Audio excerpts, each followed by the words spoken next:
digunakan adalah teori dari Profesor Dr. Haji Dedi Ismatullah.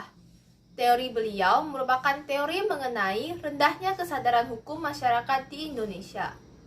Beliau mengatakan bahwa hubungan antara hukum dengan masyarakat di Indonesia sangatlah rendah. Hal ini dikarenakan penegak hukum pada hari ini hanya dibekali dengan kekuasaan belaka, tetapi tidak diberi ilmu, sehingga mereka kurang memiliki sifat yang manusiawi. Maka dari itu, banyak masyarakat yang tidak mau bersandar pada hukum karena peraturan perundang-undangan yang telah dibuat oleh lembaga berwenang masih belum memperlihatkan perlindungan pada masyarakat. Hubungan teori ini dengan eksperimen kami yaitu, kami ingin menunjukkan pendapat dari subjek eksperimen dengan pertanyaan yang secara tidak langsung berkaitan dengan hal yang dilarangnya.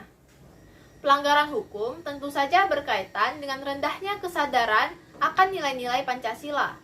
Oleh sebab itu, kami pun akan menyajikan pertanyaan yang berkaitan dengan Pancasila. Eksperimen ini adalah melakukan observasi dan interview. 3 target kami adalah orang yang merokok, orang yang tidak menggunakan masker di sekolah, dan pengendara motor di bawah umur. Selamat menyaksikan.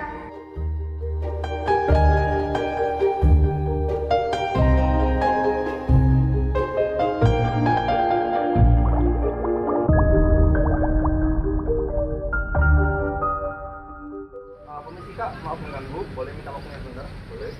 Kami ingin menginterview Kakak, kami juga ingin izin untuk merekam, apakah boleh? Boleh. Oke, kita mulai interviewnya. Pertanyaan pertama, apakah kami boleh menanyakan umur Anda? Boleh. Umur berapa? 15 ya? Iya. Pertanyaan kedua, apakah Anda mempunyai SIM untuk mengendari motor? Oke, jadi Anda tidak mempunyai SIM di umur 15. Pertanyaan ketiga, apakah Anda tahu bahwa mengendari motor di bawah umur dan berpasing itu melanggar peraturan? Tahu. Kalau begitu, mengapa Anda tetap mengendari motor tersebut? Ya, saya ingin naik motor biar tak merepotkan orang tua. Apakah ada alasan lain?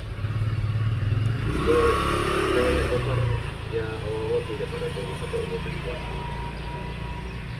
Oke, pertanyaan keempat, apakah Anda tahu bahwa ini melanggar sila Pancasila kedua? Apakah Anda bisa mengulang sila Pancasila kedua? Misalnya ada yang beradab. Oke, terima kasih. Pertanyaan terakhir, apakah Anda tahu bahwa mengendari motor di bawah umur dapat membahayakan diri sendiri dan juga orang lain? Ya. Oke, sampai sini saja pertanyaannya. Kami sarankan agar Anda boleh mengendarai motor, tetapi agar tidak berlaju-laju di jalan umum dan juga memperhatikan kebahagiaan sendiri dan orang lain. Terima kasih. Ya. Sampai jumpa. Terima kasih.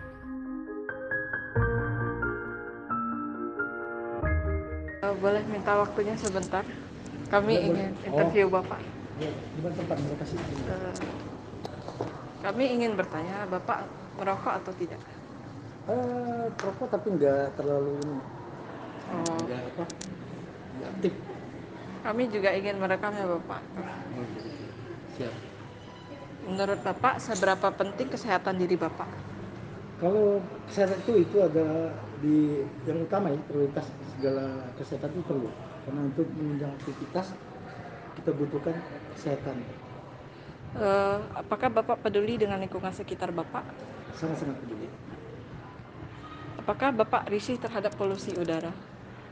Sangat, karena polusi itu jangan terganggu untuk pernapasan kita. Karena ada pencemaran lingkungan juga. Apakah Bapak tahu bahwa merokok itu sebenarnya melanggar sila kedua Pancasila? Karena apa? Ya merokok itu memang ya melanggar.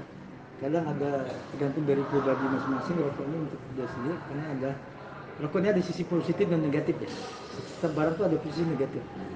Nah untuk negatifnya itu kesehatan, fungsi ya. Untuk positifnya itu bagi yang perokok mungkin dia ada kalau merokok kita ada punya ide, punya ada pemikiran tentang pemikiran, itu salah satu membantu pemikiran juga.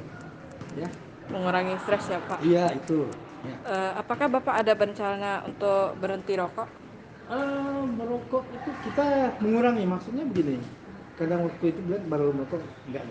Jadi enggak apa, enggak tergantung ya. Kalau tergantungan harus supply terus. Itu tergantung, beda. Ketergantungan sama yang sekedar ini aja untuk hilang kepenatan, itu yang hilang kepenatan. Nah, jadi enggak terlalu terganggu gitu. Terima kasih Pak atas waktunya. Siap.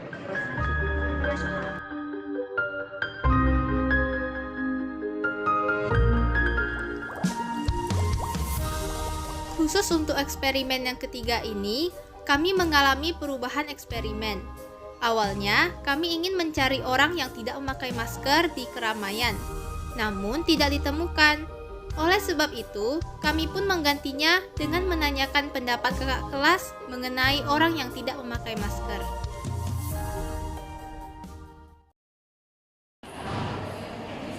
Kami mau menginterview Cici, apakah boleh? Baik, pertanyaan pertama, apakah Cici merasa kondisi COVID sekarang sudah mereda? Menurut saya sudah mereda karena juga gejala yang lebih ringan dan tenaga medis yang lebih kompeten, sehingga walaupun kita terpapar, kita juga kadang nggak merasa kalau kita tuh terpapar. Baik, untuk pertanyaan kedua, pernahkah Cici terkena COVID? Pernah. Pertanyaan selanjutnya, apakah Cici merasa tidak nyaman menggunakan masker? Mungkin untuk di kondisi tertentu saya sering merasa kurang nyaman karena juga pemakaian masker bisa buat kita panas sehingga mudah berkeringat dan masker kita jadi basah, jadi kadang lebih sering dan lebih nyaman untuk hidup. Baik, dan satu pertanyaan terakhir, tidak menggunakan masker itu sebenarnya melanggar nilai-nilai Pancasila. Menurut Cici, sila keberapa yang dilanggar oleh orang yang tidak memakai masker? Boleh sertakan pendapat juga?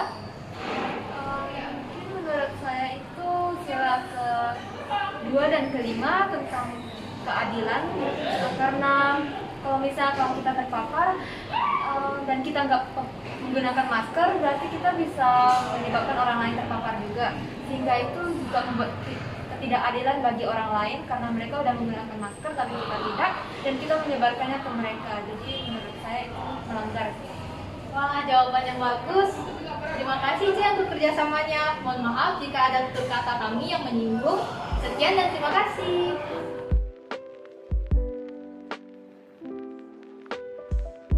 Jadi kesimpulannya, teori dari Profesor Dr. Dedi Ismatullah benar.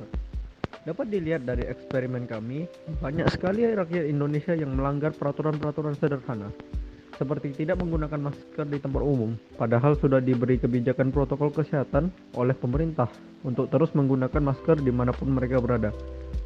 Ada juga pasal 199 Undang-Undang Nomor 36 Tahun 2009 tentang kesehatan yang melarang orang untuk merokok di tempat umum, tetapi mereka tetap merokok. Terakhir, pengguna sepeda motor di bawah umur dan belum memiliki SIM juga sudah melanggar peraturan yang cukup berat. Jadi, banyak sekali orang yang melakukan hal-hal tersebut di sekitar kita. Ini melanggar sila Pancasila kedua, yaitu kemanusiaan yang adil dan beradab. Terima kasih. Ada pula kesimpulan dari hasil interview kami menunjukkan bahwa masyarakat yang melanggar tersebut sebenarnya sadar akan pelanggaran yang mereka lakukan. Hanya saja, mereka tidak berhenti melakukan pelanggaran tersebut. Mereka juga cukup tahu akan hubungan pelanggaran mereka dengan nilai-nilai Pancasila. Tujuan dari pertanyaan-pertanyaan kami adalah untuk kembali menyadarkan mereka dan kami juga memberikan saran yang baik untuk kedepannya.